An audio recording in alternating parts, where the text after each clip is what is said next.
देखो, कक्षा 11वीं की परीक्षा अध्ययन राजनीति विज्ञान, कौन सा विज्ञान? राजनीति विज्ञान का आपका अध्याय कौन सा है? आपका अध्याय 1, संविधान क्यों तथा कैसे, है ना। इसके यहाँ पर कुछ क्वेश्चन इंपॉर्टेंट वाले हम यहाँ पर पढ़ेंगे। देखिए, यहाँ पर हमारा क्वेश्चन ये बन के आता है, भारतीय संविधान सभा के सम्मुख उत्पन्न हुई प्रमुख कठिनाइयाँ लिखिए। अब भारत देश की संविधान सभा बन तो गई कि भैया हम संविधान बनाएंगे, देश का कॉन्स्टिट्यूशन बनाएंगे, संविधान बनाएंगे, नियम कानून बनाएंगे, है ना, कि कौन राज करेगा कौन राज नहीं करेगा। संविधान सभा बन तो गई, लेकिन अब संविधान सभा के सामने, संविधान सभा के सम्मुख कौन कौन सी कठिनाइयाँ थी, यहाँ पर आपको ये बताना है कि संविधान सभा के सम्मुख उत्पन्न हुई प्रमुख कठिनाइयाँ कौन कौन सी थी, है ना। यहाँ पर आपको ये बताना है। तो भारतीय संविधान सभा के निर्माण काल के दौरान निम्न कठिनाइयों का सामना किया। पहला, चूंकि विशाल भारत में, भारत देश बहुत विशाल देश है, भारत देश कैसा है? बहुत ज़्यादा विशाल देश है। विशाल भारत में विभिन्न धर्म, कई प्रकार के धर्म के लोग रह रहे हैं, हिंदू, मुस्लिम, सिख, ईसाई, बौद्ध, पारसी, है ना, अफ्रीकन लोग, है ना, इंडियन अफ्रीकन, कहाँ कहाँ के लोग आके नहीं बसे, है ना। अब इतने सारे धर्म के लोग रह रहे हैं। अब क्या करा जाए? और विभिन्न जाति के लोग, कई बोल रहे हैं हम ऊंची जाति के, हम नीचे, कई लोग को दबा रहा है, कुचल रहा है, हम नीची जाति के लोग हैं, जे है वो है, हम ब्राह्मण हैं, हम जे है, हम ठाकुर है तो जे है वो है, ऊंची जाति के लोग। अतः एक बड़ी कठिनाई समस्त वर्गों को संतुष्ट करना था। कुछ ऐसे नियम लेकर के आओ कि जो जिससे सारे के सारे वर्ग के हो जाए, संतुष्ट हो जाए। अब भी गिर जाता मैं बढ़ा लेती उधर, देखो, है ना, सारे वर्ग क्या हो जाए? संतुष्ट हो जाए। कुछ ऐसे नियम, अतः एक बड़ी कठिनाई क्या थी कि समस्त वर्ग संतुष्ट हो जाए, सभी वर्ग क्या हो जाए? आपके संतुष्ट हो जाए, सभी वर्ग क्या हो जाए? आपके संतुष्ट हो जाए। समस्त वर्गों को संतुष्ट करना सबसे बड़ी क्या थी? आपकी कठिनाई थी कि सारे के सारे वर्ग क्या हो जाए? आपके संतुष्ट हो जाए। दूसरा, मुस्लिम लीग ने, अब मुस्लिम लीग क्या होती है? क्या हुआ था कि जब भारत देश में क्या था कि जब अंग्रेज लोग थे ना, तो आज़ाद पाकिस्तान बनने के पहले की बात कर रहा हूँ मैं, जब पाकिस्तान नहीं बना था, उस समय पूरा भारत इकट्ठा था, पाकिस्तान नहीं बना हुआ था, पूरा भारत क्या था? आपका इकट्ठा था। तो उसमें एक तो कांग्रेस थी और दूसरी थी मुस्लिम लीग, वो पूरी मुसलमान लोग की पार्टी थी, है ना। उन लोग को देश से, उन लोगों ने भी अंग्रेजों की लड़ाई लड़े, वैसे अंग्रेज लोग को उन्होंने भी बहुत विरोध करे, लेकिन उन लोगों ने गलती क्या करे? वो लोगों को देश से ज़्यादा मुसलमान प्यारे थे, है ना, समझ रहे हो ना। उन्होंने सिर्फ मुसलमान लोग के लिए वो करे, है ना। तो उन लोगों ने क्या, उन लोगों ने देश को तोड़ने का काम करे। उन लोगों ने फिर पाकिस्तान की मांग करे, मुस्लिम लीग ने किसकी मांग करे? पाकिस्तान। मोहम्मद अली जिन्ना अंग्रेज़ों का बहुत बड़ा चापलूस था, अंग्रेज़ों क्या था? बहुत बड़ा चापलूस। उसको मुसलमान लोग पसंद नहीं करते थे। मुसलमान ने तो कई बार उसको गधे पे बिठा के काली पोत के उसकी यात्रा करी, है ना, रोड में घुमाए। लेकिन अंग्रेज लोगों ने उसको, कई लोग होते हैं ना कि जैसे तुम्हारी क्लास में कई बच्चे सर मैडम के बहुत प्यारे होते हैं, भले उनको बच्चे पसंद नहीं कर रहे हैं, लेकिन जबरन उनको कैप्टन बना देते, है ना। ये नहीं तो कैप्टन कैसे बनना चाहिए? चुनाव होकर बनना चाहिए, है ना। ये नहीं तो वैसे ही हुआ था। मोहम्मद अली जिन्ना अंग्रेज़ों का प्यारा था, है ना। अंग्रेजों लगता था कि ये हमारी कैटेगरी का है, तो उसको क्या बना दिए थे? मुस्लिम लीग का अध्यक्ष बना दिए उसको। ऐसा रहता है ना, भले मुसलमान पसंद करें या ना करें, है ना। तो मुस्लिम जो लीग थी, मुस्लिम लीग ने संविधान सभा का बहिष्कार करी, है ना, और बोले कि अलग संविधान की मांग की कि हमको एक अलग संविधान सभा चाहिए जो हम पाकिस्तान देश के लिए बनाएंगे। मुस्लिम लीग ने संविधान सभा क्या करी? बहिष्कार करी। और मुसलमान लोग, जितने मुसलमान लोग अभी भारत देश में खुश है ना, उतने पाकिस्तान में खुश नहीं होंगे, है ना। ये नहीं, जितनी सुविधा इनको यहाँ मिलती है ना, उतनी पाकिस्तान में मिल रही है नहीं मिलती, है ना। मुस्लिम लीग ने क्या करी? संविधान, कितना मार काटनी हुई थी, है ना। इधर से पाकिस्तान से भी ट्रेन की गाड़ी भर के आ रही, पूरे हिंदू लोगों को काट के इधर भेज रहा है, तो इधर के लोग भड़ के, इधर के लोगों ने मुसलमानों को काट के कहाँ भेजे? पाकिस्तान भेजे। मुस्लिम लीग ने संविधान सभा का बहिष्कार करके अपने लिए अलग संविधान सभा की मांग की। उनने बोली कि भैया हमको मुस्लिम लीग जो थी, जिन्होंने पाकिस्तान की मांग की थी ना, उन्होंने बोली कि हमको ये संविधान नहीं चाहिए, हमको अलग से संविधान चाहिए। अंग्रेज सरकार की कुत्सित नीतियाँ, अंग्रेज लोगों ने बहुत ही बेकार नीति लेकर के आई। 1946 की सांप्रदायिकता अपनी चरम सीमा पर। सांप्रदायिकता का मतलब होता है दो धर्मों की लड़ाई। हिंदू मुसलमानों में इतने भयंकर के दंगे छिड़ गए थे। गदर पिक्चर देखो, गदर पिक्चर का जो सीन था ना, गदर पिक्चर सनी देओल की, हिंदुस्तान जिंदाबाद, वो पाकिस्तान पहुंच जाता है, जिसमें वाला गाना है, मैं निकला वो गड्डी लेके, मैं निकला वो गड्डी लेके, वाला गाना है ना, उड़ जा काले काबा, है ना, ये वाला गाना भी है ना, है ना कि नहीं, है ना, उसमें हीरोइन भी अच्छी रहती है ना, है ना कि नहीं। 1946 है ना, मेरे को तो हीरोइन बहुत अच्छी दिखती उसकी। 1946 की सांप्रदायिकता, इतनी भयंकर की सांप्रदायिकता छिड़ गई थी, है ना, कि भैया पाकिस्तान से बिल्कुल ट्रेन भर के इधर आ रही हिंदुस्तान में, और हिंदुस्तान से ट्रेन भर के कहाँ जा रही, मगर लाशों की, इंसानों की, है ना। इतने भयंकर की मारकाट मच चुकी थी, कहाँ पे, भारत देश में मच चुकी थी। अंग्रेज लोगों ने फैलाए थे पूरे दंगे, है ना, जिन्हें भारतीय संविधान समझ कर, अब ऐसी कंडीशन में देश का संविधान बन रहा था। देश क्या बन रहा, संविधान। संविधान सभा सामने चुनौती ये भी थी कि भैया कल को भविष्य में चल के इस प्रकार के हिंदू मुसलमान दंगे ना हो।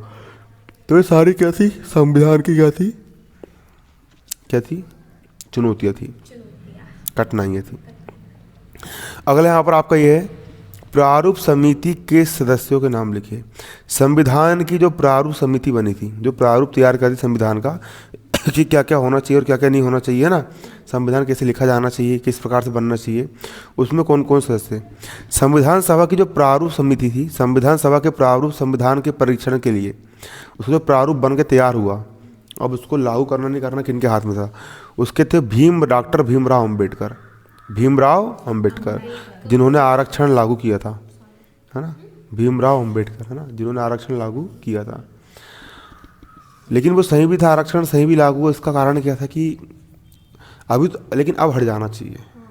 उस समय लागू किया गया था, वो सही किया गया था। कारण क्या था कि जो ऊंची जात वाले थे, अपने आप को जो ऊंची समझते थे, महान समझते थे कि हम भैया जे है, हम वो है, वो लोग उन लोग को जूते नहीं पहनने देते थे।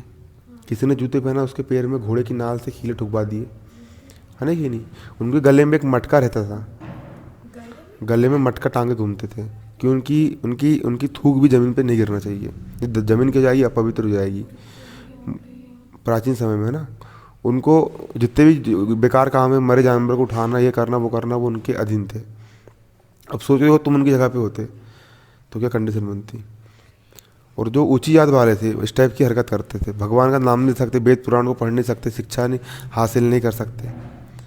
एक बार एक छोटे से बच्चे ने ओम का नाम लिया, अब बच्चे लोग कॉपी करते हैं। अब एक पंडित ओम ओम बोल रहा था, छोटे से बच्चे ने ओम ओम बोल दिया, उसकी जीभ काट दी, छोटे से बच्चे। कारण क्या था, इस टाइप की हरकत अब हुई है, इंडिया ही में हुई है ना। तो अब सही भी है, जैसी करनी वैसी भरनी। पहले पंडित लोग ने बहुत कर्म करे, अत्याचार करे, अब वो अब भुगत भी रहे, है ना कि नहीं। ऐसा रहता है ना, ऐसा रहता है ना। अब सोच करके देखो, अब ऐसी इतनी भयंकर कंडीशन थी, अब उनको घर के अंदर नहीं घुस सकते, उनको घर का पानी नहीं पी सकते, ये हो जाएगा वो हो जाएगा, उनके साथ रह नहीं सकते, उनको छू नहीं सकते।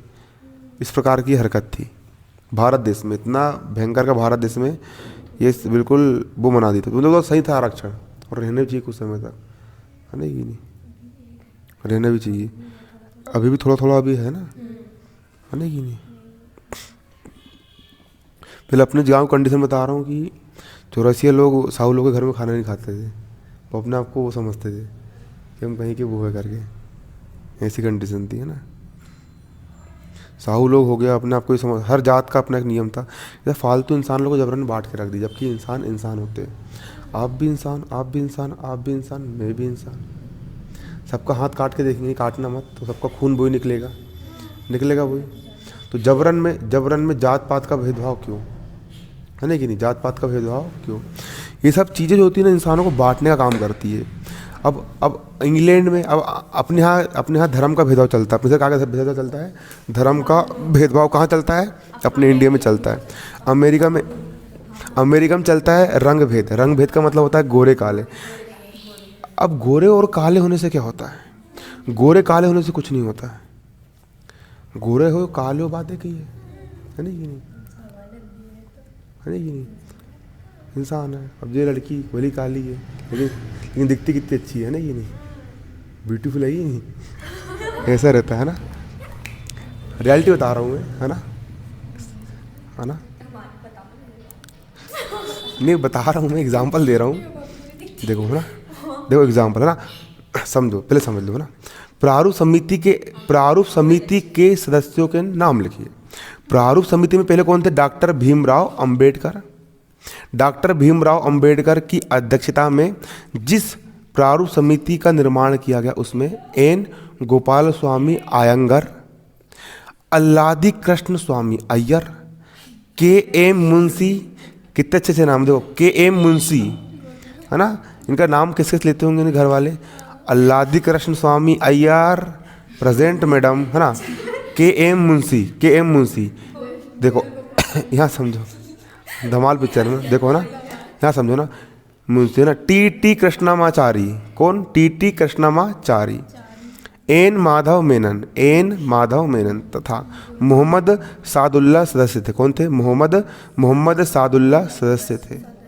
क्लियर? ऐसा होता है ना, ये सब चीज़ थी। देखो आगे देखो, है ना, क्या भारतीय संविधान सभा एक प्रातिनिधिक संस्था इकाई थी? कहाँ कहाँ क्वेश्चन दे दिए परीक्षा देने वाले ने। क्या भारतीय संविधान सभा इकाई थी? किसी के पास वो है क्या? गाइड तो पढ़ ही लेते हैं ना। अच्छा देखो ना, क्या भारतीय संविधान सभा एक प्रातिनिधिक संस्था इकाई थी? भारत देश की संविधान सभा थी, वो क्या प्रातिनिधिक इकाई थी? देखो, हालांकि प्रातिनिधिक इकाई का मतलब कि क्या सब कुछ, मतलब कि भारत देश की संविधान सभा के कंट्रोल में था क्या, एक इकाई के रूप में थी? तो देखो, हालांकि भारतीय संविधान सभा के सदस्य जनसाधारण द्वारा वयस्क मताधिकार के आधार पर प्रत्यक्ष रूप से निर्वाचित नहीं थे। हुआ क्या था कि आजकल क्या होता है कि हर एक इंसान वोट डालता है, बूथ बने होते हैं आपके गांव में, हर 5 साल में चुनाव होते हैं, आप लोग क्या डालते हो? आप लोग वोट डालते हो, और वोट डाल करके आप किसका चुनाव करते हो? आप सरकार को चुन करके लेकर के आते हो। अब उस समय जब अंग्रेज लोग थे तो उस समय इतनी वोट डालने की व्यवस्था थी क्या? नहीं थी। इतने बूथ केंद्र थे क्या? नहीं थे। तो डायरेक्ट तो जनता ने चुनी नहीं, लेकिन फिर लोग आगे ने चुने कि यार जो उस समय लीडर थे, यार जो भीमराव अंबेडकर, यार ये दलित लोग के क्या लग रहा है, दलितों के क्या लग रहा है, वो लीडर लग रहा है ना, तो उन लोग को बना दिए भी कि इन लोग की लीडरशिप कौन करेगा?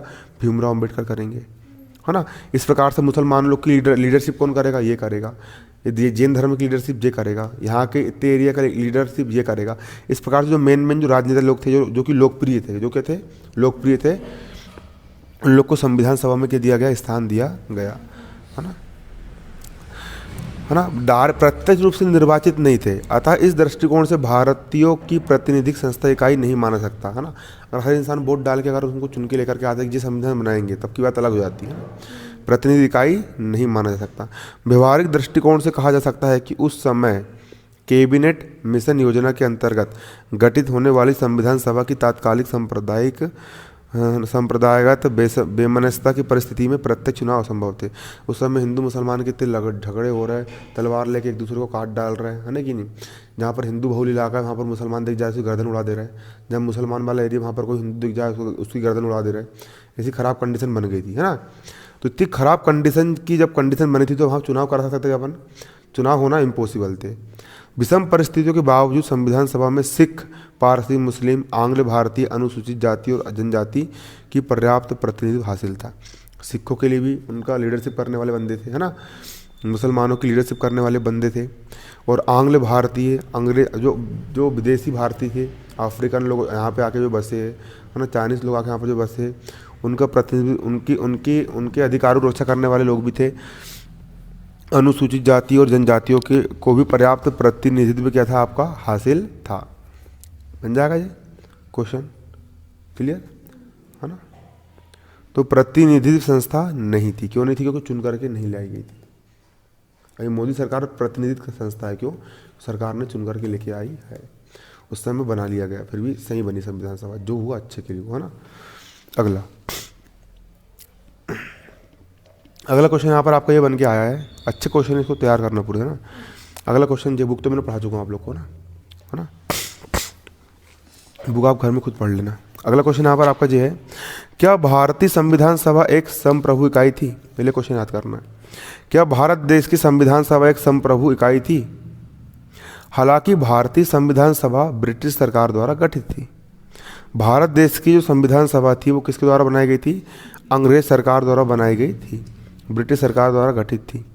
अतः वैधानिक दृष्टि से यह अधिकार था कि उसे जब चाहे तब भंग कर देती। संविधान सभा किसने बनाई थी? अंग्रेज लोग ने बनाई थी। तो कैबिनेट मिशन लेकर के आए थे अंग्रेज लोग ने, क्या लेकर के आए थे? Cabinet mission. मैंने आपको बताया था कैबिनेट मिशन क्या होता है। 5 अंग्रेज लोग आए थे, पढ़े लिखे, है ना। तो वो उन लोगों ने अपने अनुसार संविधान बनाए थे, है ना। तो वो अंग्रेज लोगों का कंट्रोल था उसमें पूरा, जब चाहे तब वो भंग कर देती संविधान सभा को, है ना। तो कैबिनेट मिशन योजना के द्वारा इसकी शक्ति और अधिकारों पर अनेक सीमाएं लगाई गई। अब संविधान सभा पर उन्होंने कई प्रकार की लगा दिए, सीमा लगा दिए, और कई प्रकार की शक्ति से क्या कर दिए, उसको बांध दिए।